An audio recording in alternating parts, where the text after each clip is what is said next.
Magandang araw po, ako si Gabs Fidel at ito ang Landas ng Pag-asa.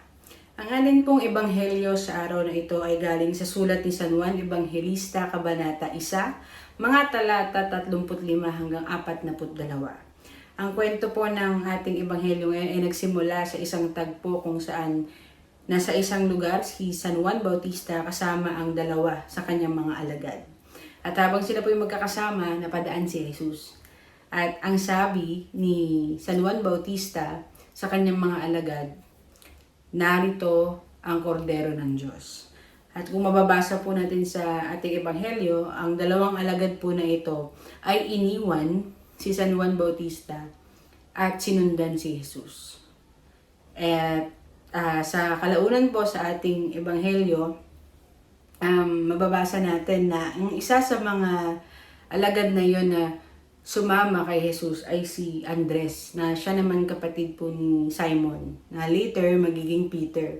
Dahil nung nagkatagpo si Jesus at si Simon Pedro, napalitan din po ang pangalan ni Simon sa Pedro. At magbibigay po ako ng 3 punto sa ating reflection po ngayong araw na ito. At napakaganda mo pagnilayan na ang mga bagay na to ay maaari nating makuha sa pamamagitan ng pagbabasa at pagninilay sa ebanghelyo natin ngayong araw na ito. Una po na gusto kong ibahagi sa inyo, ang buhay natin ang magtuturo sa mga tao kay Jesus. Ang ibig ko po sabihin, ang buhay natin ay hindi lamang tungkol sa atin at hindi lamang tungkol sa mga gusto nating mangyari. Bagkus, dapat ang buhay natin ay nakatuon sa kung ano ang kagustuhan ng ating Panginoon. Mapapansin po natin sa ating ebanghelyo, si Juan Bautista, hindi niya itinuring ang sarili niya na siya ang ilaw. Bagkus, nung dumaan si Kristo, sinabi niya, narito ang kordero ng Diyos. Sa pamamagitan po ng pagpapakita ng ganong aksyon o pagsasabi ng ganon ni Juan Bautista, isa po ang kanyang pinupunto. Si Kristo ang tunay na ilaw ng ating buhay. Si Kristo ang liwanag at wala nang iba.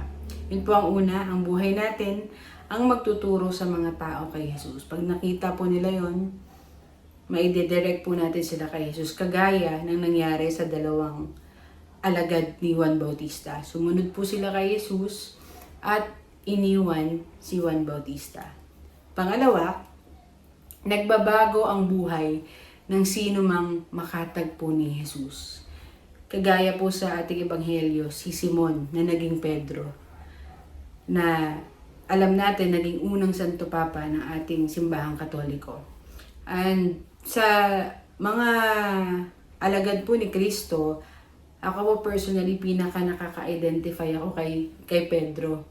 Bukod sa isa sa mga paborito ko pong topic talaga pagdating sa trabaho ko ay leadership at personal development. Kung mababasa po natin ang mga storya tungkol kay Simon Pedro, mainit ang ulo, pasaway. Di ba po siya yung padalos-dalos na tinaga ang tenga ng sundalo na humuhuli kay Jesus. Sa isang tagpo naman, siya naman yung nagpa-promise kay Jesus na hindi niya iiwan si Jesus, pero he denied Jesus 3 times bago ipako si Jesus sa krus. So ako po nakaka-identify ako kasi minsan ganun po ako, pasaway, padalos-dalos, mainitin ang ulo. Pero habang tayo po tumatanda, natututunan din po natin na ang mga bagay na gustong pagharian ng ating Panginoon, ang mga plano niya, ay isa sa katuparan niya sa pamamagitan natin kapag tayo ay natuto ng sumunod sa Kanya. Kapag tayo ay natuto ng mamuhay ng ayon sa kalooban niya. Yun po ang sinasabi ko na paanyaya na nagbabago ang buhay ng sino mang makatagpo ni Jesus.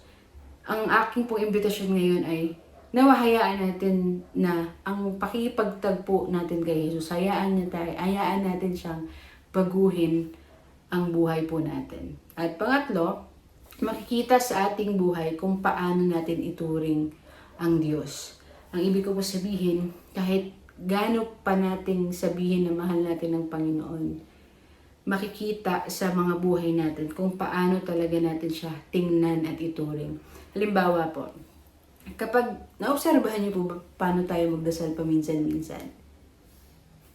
Tayo ba ay nagdadasal lamang pag may hinihiling, pag may gustong makuha?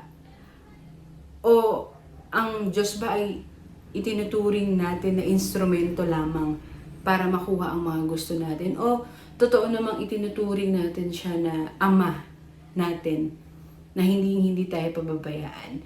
Ako po, minsan nahuhuli ko yung sarili ko. Yung naiinis ka pag hindi mo nakuha yung gusto mo. O kaya, nagbabago ang mood mo kapag ang mga bagay ay nangyayari na hindi ayon sa kagustuhan mo. Sa ganun pong paraan, na papansin ko rin na may mga pagkakataon na ang Diyos ay hindi ko na ituturing na Ama ko sa langit na hindi ako papabayaan. Bagkus may mga pagkakataon na itinuturing ko siya na instrumento lamang. Ginagawa kong instrumento para makuha ko ang gusto ko. At isa pong grasya na makatch mo ang sarili mo na sa ganong paraan. So, sa atin pong ebanghelyo, mababasa natin, tinawag siya ng mga alagad na rabbi. O ang ibig po sabihin ay teacher. Ang paanyaya po ng ating ebanghelyo ay hayaan natin ang ating Panginoon, Panginoong Hesukristo, na magturo sa atin. Gawin natin siya talagang teacher. Magturo sa atin kung paano ang tamang landas. Siya ang nawa ang magturo at ang kanyang buhay kung paano tayo magdedesisyon, paano tayo magtuturing ng ibang tao, ng mga kapwa natin, at higit sa lahat, kung paano natin patatakbuhin ang buhay natin habang nandito tayo sa lupa. Sa atin pong pagnilayan, dalawang bagay. Unang tanong po, si Kristo ba ang talagang itinuturing nating tunay na ilaw ng ating buhay? At kung oo po ang inyong sagot, ang akin naman pong imbitasyon, ano kaya yung mga bagay ngayong linggo na maaari nating gawin upang maging patotoo dito sa si Kristo ang ilaw ng ating buhay? So, meron pong naging trending na baller. Nilalagay po yan dito sa wrist na ang nakalagay, nakaprint, "What would Jesus do?" So marami po, including ako, maraming tao nagsusuot no, na parang ginagawa nilang reminder. Every time na may gagawin sila, tinitingnan nila, what would Jesus do? Ganun po sana ang pananaw natin sa mga desisyon na ginagawa natin, lalo po sa pang-araw-araw na buhay, malalaki man o maliliit. Yun po ang paanyaya, what would Jesus do? Ano kayang gagawin ni Jesus? Dahil siya ang ilaw ng ating buhay, yun po ang ating sundin. Siya po ang ating sundan. Kung kayo po ay na-bless sa atin pong reflection ngayong araw, ay i-like itong video at i-share po sa inyong mga social media handles. Muli po ako si Gabs Fidel para sa Landas ng Pag-asa. Keep hope alive!